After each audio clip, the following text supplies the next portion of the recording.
Good morning. We've been discussing the three types of pas haba b'kisnin: sweet dough, filled dough, and crunchy, flaky dough, all of which otherwise would seemingly be dough that qualifies for a hamotzi, but turns it into mizonos when eaten as a snack. The overall reason for all of these is because these three categories turn the dough into a type of food which is typically eaten as a snack and not as a meal. However, of course, as mentioned, when eaten as a meal by the standards of the general public, that would turn the bracha back into hamotzi. That would be what we refer to as being koveya seuda. A fascinating question that comes up from this is, what bracha do we recite on matzah throughout the year?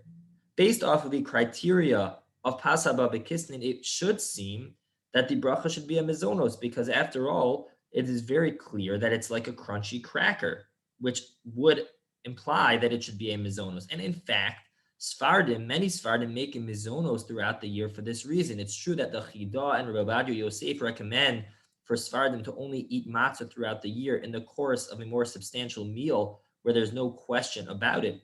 But Mordechai Eliyahu and others rule that that's not necessary, and that the proper bracha throughout the year is in fact mizonos, because it's no different than any other cracker.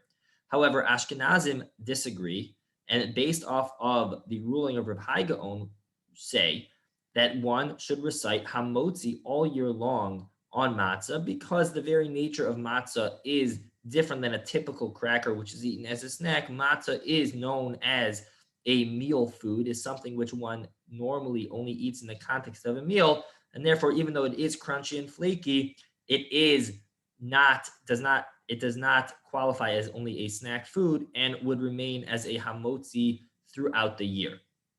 Even Sfardim, when it comes to Pesach, of course, agree that the bracha on matzah is hamotzi, because for that time period, it is clear that for everyone, according to everyone, the reason someone is eating matzah is for a meal. It becomes the substitute for bread, and thus it becomes a meal food during that time. And even Sfardim, even when eating only a little bit, would recite hamotzi on it. So again, it does fall seemingly into this third category of being a flaky, crunchy food, but nonetheless, because its very nature, at least according to Ashkenazim, is that in essence it is a meal food, it remains hamotzi. Sfardim would recite mizonos, or only eaten in the context of a meal throughout the year, but on Pesach would also agree that because the general public assume it to be a meal food, it would maintain its bracha of hamotzi. Have a great day.